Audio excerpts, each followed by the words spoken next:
ವರ್ಷಗಳ ಹಿಂದೆ ರಾಮಚಂದ್ರಾಪುರ ಮಠ ದೇಸಿ ಗೋವುಗಳ ಸಂರಕ್ಷಣೆಗೆ ಕಾಮದುಘ ಯೋಜನೆ ಆರಂಭಿಸಿತ್ತು.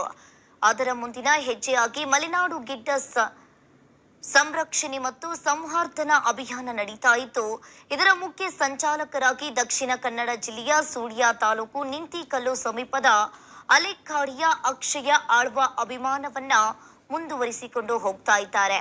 ಪದವೀಧರರಾಗಿರುವ ಅಕ್ಷಯ್ ತಮ್ಮ ಹುದ್ದೆಯನ್ನ ಬಿಟ್ಟು ಮಲೆನಾಡು ಗಿಡ್ಡ ತಳಿಯ ಸಂರಕ್ಷಣೆಗೆ ಶ್ರಮಿಸ್ತಾ ಇದ್ದಾರೆ.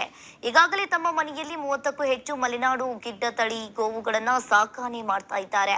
ಇದೀಗ ಕರ್ನಾಟಕ ಸರ್ಕಾರದ ಮುಖ್ಯ ಕಾರ್ಯದರ್ಶಿ ಶಾಲಿನಿ ರಜನೀಶ್ ಅವರು ತಮ್ಮ ಮನೆಯಲ್ಲಿ ಮಲೆನಾಡು ಗಿಡ್ಡ ತಳಿಯ ಗೋವು ಸಾಕಾಣಿಕೆಗೆ ಮುಂದಾಗಿದ್ದಾರೆ. ಅಕ್ಷಯ್ ಅವರ ಮನೆಯಿಂದ ಹಸು ಮತ್ತು ಕರುವನ್ನ ಪಶು ಸಂಗೋಪನೆ ಇಲಾಖೆ ಅಧಿಕಾರಿಗಳ ಮೂಲಕ ಶಾಲಿನಿ ರಜನೀಶ್ ಅವರ ಮನೆಗೆ ಹಸ್ತಾಂತರ ಮಾಡಲಾಗಿದೆ. ಅಕ್ಷಯ್ ಆಳ್ವ ಅವರ ತಾಯಿ, ಪತ್ನಿ ಹಾಗೂ ಸಹೋದರಿಯರು ಸೇರಿ ಕುಟುಂಬಸ್ಥರು ಸಂಪ್ರದಾಯದಂತೆ ಗೋವುಗಳನ್ನ ಕಳಿಸಿಕೊಟ್ರು. ಈ ವೇಳೆ ಮಲೆನಾಡು ಗಿಡ್ಡ ಸಂರಕ್ಷಣೆ ಮತ್ತು ಸಂವರ್ಧನಾ ಅಭಿಯಾನ ತಂಡದ ಸದಸ್ಯರು